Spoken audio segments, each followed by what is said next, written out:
Hi friends, welcome to the Telugu trends YouTube channel. నేను మీ ప్రవీణ్.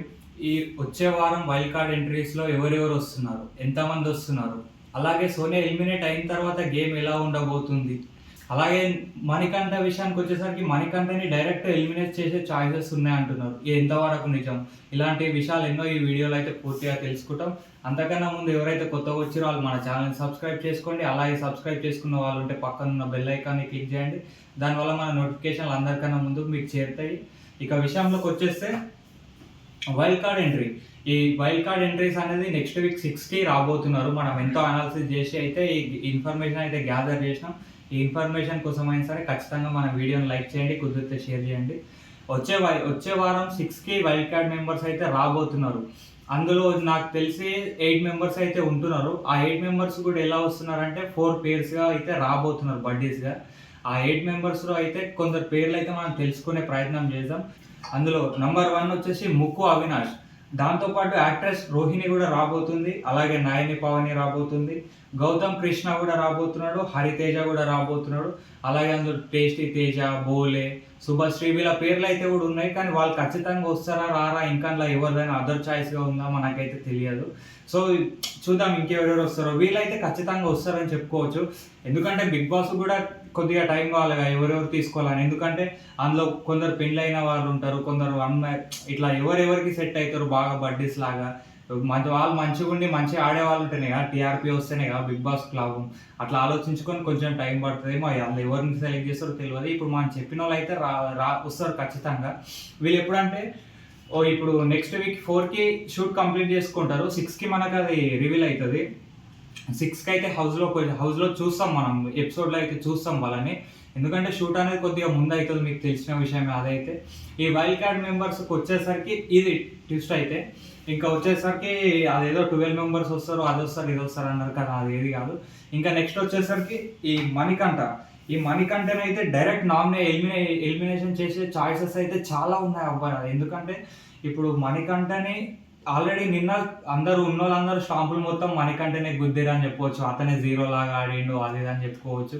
ఏందో మనోడు అంటే హగ్ అంటాడు, వాళ్ళది వీళ్ళకి చెప్తాడు, వీళ్ళది వాళ్ళకి చెప్తాడు. ఏంటో మనోడు అయితే అర్థం కాడు. కానీ నిన్న ఎపిసోడ్లో కూడా చూసినాం. నాకు సార్ ఏం అడిగినా సరే ఏందో సార్ నాకు పిచ్చి అవుతుంది, పిచ్చి అవుతుంది. పిచ్చి లేచినోడు ఇంటికాడ ఉండాలి, మరి బిగ్ బాస్లో ఎందుకు ఆడుతున్నా అని క్వశ్చన్ చేస్తారు కదా ఆడియన్స్ కూడా. సో ఈ మణికంఠన్ అయితే డైరెక్ట్ ఎలిమినేషన్ చేయడం 100% కరెక్ట్ అని నేనైతే చెప్పగలుగుతా. ఎందుకంటే అతను ఆడే విధానమే కరెక్ట్ లేదు. అసలు అతను ఎక్కడికి వెళ్ళిండు, ఏం చేస్తున్నది అసలు అర్థమవుతుందా లేదా అని కూడా మనకైతే అర్థమవుతలేదు. గేమ్లో అయితే పూర్తిగా చూస్తున్నాం, కానీ చూద్దాం ఏమవుతుందో. ఇంకా నెక్స్ట్ వచ్చేసరికి సోనియా ఎలిమినేషన్ తర్వాత అయితే గేమ్ చాలా మారిపోతుంది. ఇన్ని రోజులు అయితే పృథ్వీరాజ్, సోనియా, మన నిఖిల్ అయితే కలిసి ఉన్నారు. ఇప్పుడు సోనియా వెళ్ళిపోయిన తర్వాత అయితే పృథ్వీరాజు, నిఖిల్ ఖచ్చితంగా విడిపోతారని చెప్పుకోవచ్చు మనం. ఎందుకంటే సోనియా ఉన్నప్పుడు సోనియా గురించి ఇక ఆమె ఒక మంచి ఫ్రెండ్ లాగా ఉంటుందన్న ఎట్లనో వాళ్ళైతే ఆమెతో అయితే ఉన్నారు. ఇక ఇప్పుడు సోనియా వెళ్ళిపోయిన తర్వాత ఆఫ్టర్ పృథ్వీరాజుని మన విష్ణుప్రియ అయితే గుంజేసుకుంటుంది తన సైడు. అది మనం చూస్తున్నాం ఆల్రెడీ ఇప్పటి నుండే. ఇంకా నిఖిల్ని అయితే మన సీతా సైడ్ వెళ్తాడు. ఇక నెక్స్ట్ వచ్చేసరికి నెక్స్ట్ వీక్లో నామినేషన్లు ఎవరెవరు ఉంటారంటే నాకు ఏమనిపిస్తుంది అంటే నిఖిల్ని నామినేషన్లో ఖచ్చితంగా వేయాలబ్బా. ఎందుకంటే ఫస్ట్ వీక్ చీఫ్ లాగా ఉన్నాడు, సెకండ్ వీక్ చీఫ్ లాగా ఉన్నాడు, థర్డ్ వీక్ కూడా చీఫ్ లాగా ఉన్నాడు. అంటే మొత్తం బిగ్ బాస్ అయిపోయినాక చీఫ్ లాగానే ఉంచాలి మరి. కానీ అట్లనే ఉంది కదా కథ. అంటే ఇప్పుడు కొత్త వాళ్ళకు కూడా చాయిస్లు ఇవ్వాలి కదా. ఇప్పుడు యష్మి చేసింది, నైనిక చేసింది, తర్వాత ఇప్పుడు సీత చేస్తుంది. అంటే ఎవరు ఇలా ఆడతారో అక్కనే కదా తెలిసేది. ఇప్పుడు యష్మి తనదే రాజ్యం అన్నట్లా నడిపించుకున్నది, ఓకే. నైనిక కూడా తెలియనట్లా ఆడింది, ఓకే, చీఫ్ లాగా. వాళ్ళిద్దరైతే ఫెయిల్ అయ్యారు కాబట్టి వాళ్ళని తీసేసి ఇప్పుడు ఏంది, సీత ఉంది, ఆమె చీఫ్ లాగా చేస్తుంది. ఎట్లా మంచిగా అనిపిస్తుంది ఆమె చీఫ్ లాగా చేస్తే, అందరిని కలుపుకొని పోతుంది కదా. ఇప్పుడు నిఖిల్ ఆల్రెడీ చీఫ్ లాగా ఫెయిల్ అయ్యిండు. నిన్నేమన్నాడు నాకు సారు, చీఫ్ లాగా నిఖిల్ ఆల్రెడీ ఏంది నువ్వు అసలు ఏం చేస్తున్నావు, నీకు వేరే వాళ్ళు చెప్తే ఇన్ఫ్లుయెన్స్ అవుతున్నావు, నీ ఆట నువ్వు ఆడతలేవు అంటే ఇట్లా ఎప్పుడైతే అన్నాడో నిఖిల్ ఫెయిల్ అయినట్టే కదా చీఫ్గా. అయినా సరే అతనికి ఎందుకు ఉంచుతున్నావు, నాకైతే ఎందుకు ఇది కరెక్ట్ అనిపిస్తలేదు అబ్బా. మీకు ఏమనిపిస్తుంది అదైతే కామెంట్ చేయండి. ఈ నిఖిల్ని నామినేషన్లో పడేస్తేనే కదా తెలిసేది అసలు నిఖిల్ ఆట ఎలా ఉంది, అతను ఎంతమంది నామినేట్ చేస్తారు అక్కడనే మనకు తెలిసేది ఉంది. ఇక ఉన్న సూపర్ పవర్స్ మొత్తం ఆయనకి ఇచ్చేసి ఇంకా నువ్వే ఒకళ్ళని సేవ్ చేయడానికి అవకాశం ఉంటుందంటే ఆయన ఏమది మన సోనియాని చేస్తాడు, పృథ్వీని చేస్తాడు. ఇప్పుడు సోనియా వెళ్ళిపోయింది కాబట్టి పృథ్వీనే చేస్తాడు. ఎందుకు అదంతా తీసేయాలి కదా. ఇప్పుడు కొత్త వాళ్ళకు కూడా అవకాశాలు అయితే ఇవ్వాలి కదా. ఇదైతే నాకు అనిపిస్తుంది. అబ్బా మీకు ఏమనిపించింది అది కామెంట్ రూపంలో అయితే ఖచ్చితంగా పెట్టండి.